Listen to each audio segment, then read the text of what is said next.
اللہ تعالیٰ کا ارشاد ہے وَلَوْ تَقَوَّلَ عَلَيْنَا بَعْضَ الْأَقَاوِيلِ لَأَخَذْنَا مِنْهُ بِالْيَمِينِ ثُمَّ لَقَطَعْنَا مِنْهُ الْوَتِينَ. فرمایا کہ اگر محمد صلی اللہ علیہ وسلم جھوٹے نبی ہوتے، بلکہ جھوٹا نبی ہونا تو دور کی بات، کوئی ایک بات بھی ہماری طرف غلط منسوب کر دیتے، کوئی ایک مسئلہ بھی جو ہمارا قول نہیں ہوتا، ہماری رائے، ہمارا حکم نہ ہوتا، لیکن اپنی طرف سے گڑ لیتے، پورا نبوت کا جھوٹا دعویٰ تو دور کی بات، ایک قول بھی اگر گڑ لیتے لَأَخَذْنَا مِنْهُ بِالْيَمِينِ، ہم ان کو دائیں ہاتھ سے پکڑتے، ثُمَّ لَقَطَعْنَا مِنْهُ الْوَتِينَ، اور ان کی شہرک کاٹ ڈالتے، پنپنے نہیں دیتے ہم ان کو.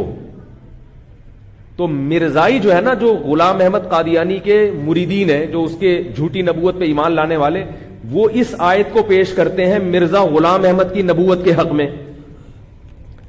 توجہ ہے آپ حضرات کی؟ وہ کہتے ہیں کہ دیکھو اگر کوئی بھی شخص اللہ کی طرف جھوٹ باندھے تو قرآن میں اللہ کہہ رہا ہے اس کا دائیں ہاتھ پکڑ کے میں اس کی شہرت کاٹ دوں گا. یہ کنایا ہے کہ میں اس کو پنپنے نہیں دوں گا، اس کو میں ذلیل کر دوں گا، اس کو میں قتل کر دوں گا، اس کو میں، یعنی کچھ بھی سزا ایسی عبرتناک مل جائے گی اس کو کہ لوگوں کے سامنے اس کا جھوٹا ہونا واضح ہو جائے گا. تو کہتے ہیں مرزا کو تو نہیں ملی، مرزا نے تو اگر ہم یعنی جھوٹا نبی تھا تو ایک جھوٹ نہیں، پھر تو اس کی ہر بات اللہ پہ جھوٹ ہوگی نا.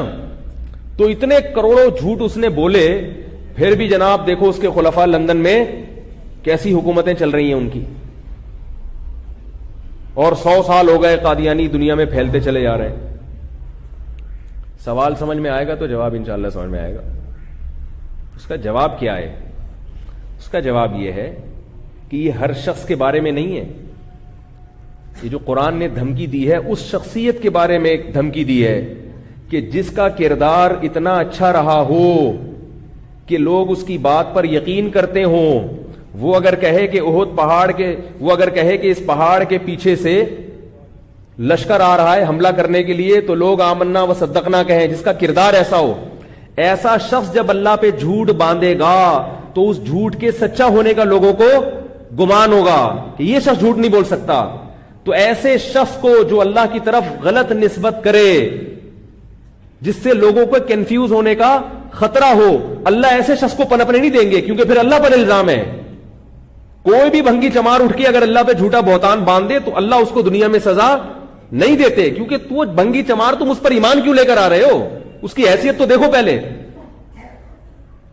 مثال کے بغیر بات سمجھ میں آئے گی نہیں آپ لوگوں، یا تو پولیس کے ذریعے آتی ہے یا مثال کے ذریعے آتی ہے. مثال دیتا ہوں اس کی میں ایک.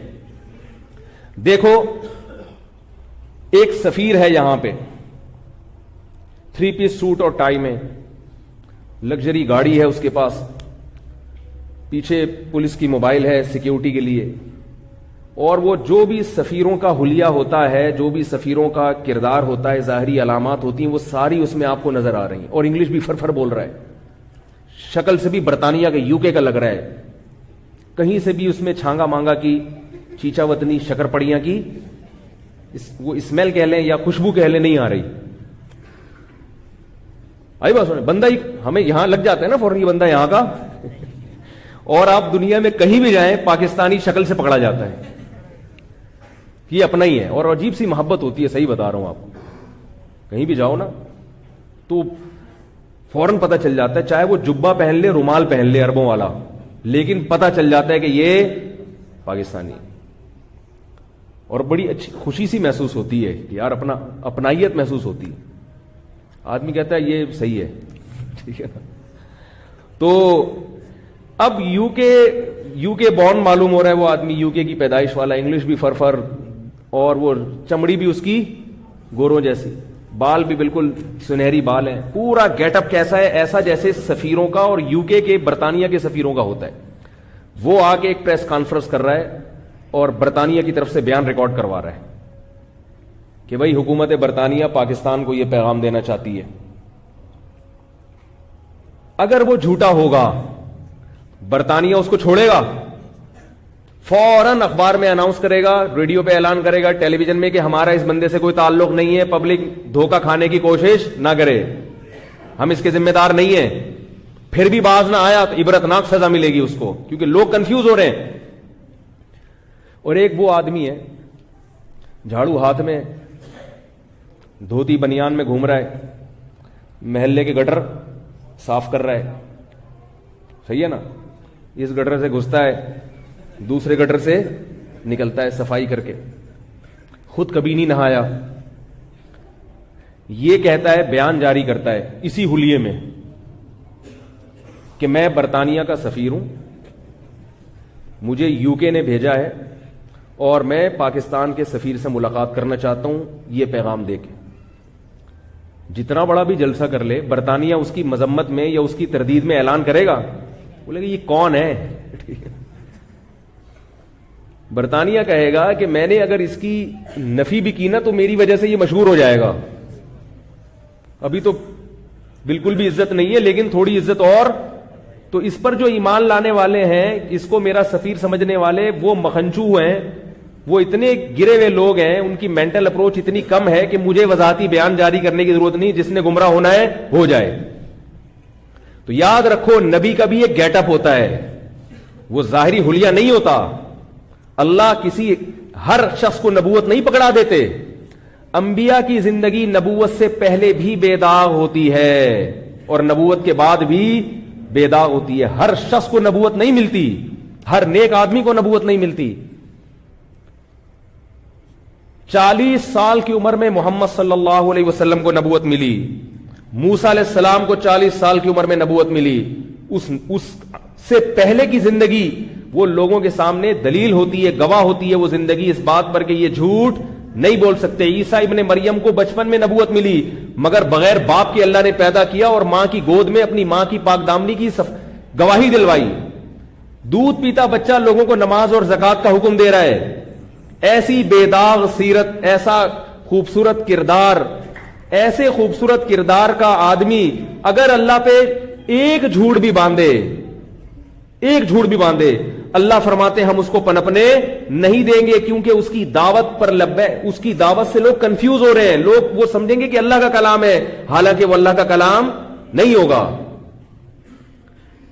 رہا مرزا غلام احمد قادیانی کا معاملہ, تو اس کی سیرت بے داغ, بولو بھائی, نہیں, کیونکہ ایسا شخص ہی نہیں تھا کہ اس میں کوئی ایسی چیزیں ہوں کہ اس کو دیکھ کر اس پر لوگ ایمان لے کر آئیں. اس کی کیا دلیل ہے کہ اس کا کردار خراب تھا؟ سوال پیدا ہوتا ہے. بھائی بات یہ کہ مولوی صاحب آپ کو کہاں سے پتا چل گیا؟ آپ کیا مرزا کے دور میں پیدا ہوئے تھے؟ ہے بھائی, آپ کو کیسے پتا چلا کہ اس کا کردار بہت اچھا تھا, وہ نیک آدمی تھا, اس کی نیکی اور طہارت اور تقوی کی وجہ سے اللہ نے نبوت اس کے شانے پہ رکھ دی. اس کے کردار کے غلط ہونے, اس کے 2 نمبر آدمی ہونے, کرپٹ ہونے, بد کردار ہونے کی سب سے بڑی دلیل یہ ہے کہ آپ مرزائیوں سے مرزا غلام احمد قادیانی کے کیریکٹر اور کردار پہ اگر بحث کرنا چاہو, مرزائی زہر کا پیالہ پی لے گا, مگر مرزا کی نبوت پہ بحث کرے گا, اس کے کردار پہ بحث, بولو نا بھائی. یہ مشاہدہ ہے, یہ کتابوں کی پڑھی ہوئی, یہ میرا ذاتی مشاہدہ ہے. اور خاص طور پہ جو ختم نبوت میں جو لوگ لگے ہوئے ہیں علماء, ان سے آپ پوچھیں وہ بھی آپ کو یہی کہیں گے. مرزائی اس پر مناظرے کے لیے تو آمادہ ہوں گے کہ وہ نبی تھا یا نہیں تھا, اس پر آمادہ کبھی نہیں ہوں گے کہ وہ شریف انسان بھی تھا یا, بولو نا یار. وہ ڈائریکٹ نبوت سے شروع کرتے ہیں, پہلے وہ نبوت کو منوائیں گے, پھر جب نبی مان لیا تو شریف تو پھر فرض کرنا ہی پڑے گا نا. کہ پھر نبی کے تو ہر الٹے کام کو بھی, جو جھوٹا نبی ہے وہ جب سچا مان لیا تو ہر الٹے کام کو آپ کو صحیح کرنا پڑے گا اس. تو نبوت سے پہلے کیا ہے؟ شرافت ہے. جو شرافت کے بجائے شر اور آفت کا مجموعہ ہو, اس کو اللہ کیسے نبوت دے سکتے ہیں؟ اور اگر کوئی اس کی نبوت پر ایمان لاتا ہے, کوئی اس کی باتوں میں یقین کرتا ہے, تو اللہ کہتے ہیں کر لے, ہم نے کوئی گارنٹی لی ہے اس کی, اس کا کردار دیکھو. میں آج جتنے مرزائی دنیا میں ہیں, قادیانی ہیں, ان کو چیلنج کرتا ہوں کہ کسی بھی بزرگ, کسی بھی عالم کے پاس جو تھوڑا بہت بھی ختم نبوت کے ٹاپک پر شد بدھ رکھتے ہیں, مرزا کے کردار پر مناظرہ کرنے کے لیے تیار ہو جاؤ. قادیانی زہر کا پیالہ پی لے گا, مگر اس پہ تیار, بولو بھائی, نہیں ہوگا. تو یاد رکھو, جیسے جو شخص اللہ پہ جھوٹ باندھے, ان میں سے ہر شخص اس قابل نہیں ہوتا کہ اللہ اس سے برات کا اعلان کرے, کیونکہ وہ اس کی ایسی حیثیت ہی نہیں ہے. ایسے ہی علماء میں جو بھی انٹرنیٹ پر مفتی بن کے لوگوں کو مسئلے بتانا شروع کر دے تو ہر مفتی بھی، ہر ایسا شخص بھی اس قابل نہیں ہوتا کہ علماء اپنے اوقات کا حصہ اس جاہل پہ خرچ کرنا شروع کر دیں.